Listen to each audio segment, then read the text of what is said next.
Well, certainly those heroes and heroines who disembarked from that second flight from Lagos in Nigeria, who've been part of the repatriation process since the beginning. Certainly a very tired bunch here, but a job well done, certainly to all of them. You would expect such a great or such a huge responsibility on the South African government, of course, to get all those South Africans back here on home soil. But of course, as you've been saying, Ayanda, 74 of them will land here today. And of course, the identification process of the remainder in Nigeria will continue, as we heard from the Minister in the Presidency, Jeff Radebe, a bit earlier on. But of course, you'd ask yourself, what really goes through such a huge responsibility?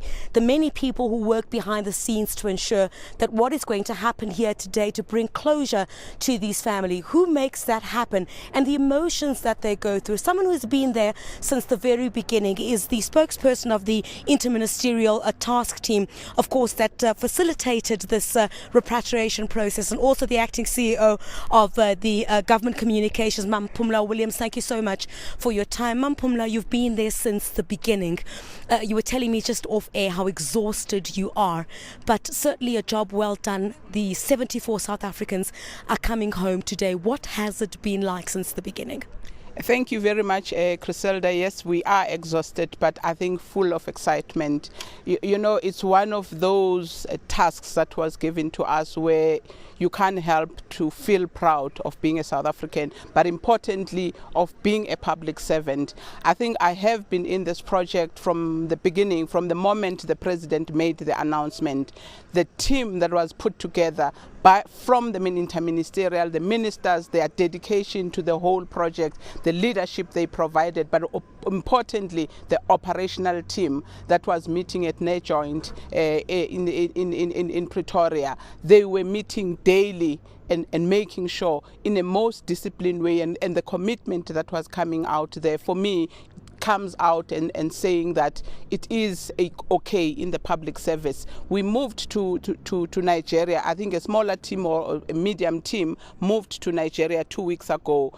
That dedication for me comes out also. We were meeting on a daily basis, twice a day. The discipline of each and every one of us who was given a task, and making sure that when you report back in the afternoon, you've done the task you were given. And I think that for me has made this project a reality. But I think also it was full of some emotions, because I think some of us who were in Nigeria, I think it starts hitting you when you go to those mortuaries and you start seeing those bodies, and you realize this is somebody's wife, this is somebody's son, and it just hits you that you know, I am doing a most important project for this country, that somebody is going to be getting the remains of their loved ones to go and put them in their ancestral place. Because I think for us as South Africans, you don't get peace, inner peace, if you don't get your remains. And I think we just feel so proud that we have done that, and we've made some of our compatriots proud of the job that we have done for them.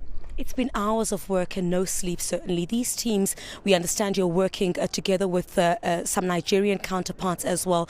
What was the working relationship like? Was it seamless at all? And how were they getting by day to day? It was emotional for you, but certainly emotional. We saw a bunch of tired heroes and heroines getting off that second flight that here at the Waterkloof Airforce Base. We worked with the Nigerian smaller team, but I think I want to say that the bulk of the work that happened in the last 2 weeks is the South African team that was working there. The matching, the doing of coordinating, of confirmation of those bodies. There is a South African medical team. I think we should give credit to the medical team from the South African that was working, yes, with the Nigerians. But I think the dedication that comes with the team that was working, there was no way that Nigerians couldn't come to the party, because they soon realized that we mean business. We are here to come and collect our compatriots, and I think they didn't have any option. They had to come to the party. So I think for me, the climax was yesterday when the team that came, and I think for me, when they came, at the back of my mind, I was thinking to myself, do they really have an idea what they are going to do? Are they going to survive? Are they going to pull it through? Because of some of the stuff that I saw there, And they did it, and on record time, at their expected time, they were expected to have been back by 7 o'clock in the evening. It was mission accomplished, and I think it was an incredible task that was done by these soldiers and the teams that came together to come and collect the remains. So I think for me, yes, we've pulled it through. We are exhausted, but I think it's a job that we are proud to have done for South Africa and for these families. What was it like seeing the devastation? We've seen it on television, and certainly the SABC has had a crew there as well. But walking through the devastation, I did see some of the visuals. You were walking there with the minister in the presidency, with another delegation as well. He did put to us that it was devastating for him. It blew him away. For you, what was it like seeing all that rubble and how these mothers and these fathers that you speak of died so tragically? When I got there, for me, that term that we kept saying, they died a gruesome death. That's basically what it is. Here is a human being who left South Africa to come and get spiritual healing, and gets there to die in the manner in which they died. I think for me, it's a sad thing. And I hope that the Nigerian government, in their inquest, they will assist in trying to establish what went wrong. Because I think it's just gruesome, the manner in which people died in that accident. Right, thank you very much for your time there, Phumla Williams, the spokesperson for the Inter-Ministerial Task Team, of course, that was set up getting to this point here today where we see those 74 South Africans who will be repatriated. So much relief we're expecting to hear from the families, a sense of hope that they'll get to finally bury their loved ones and, of course, get some closure in this horrific matter that has really plagued many South Africans as well.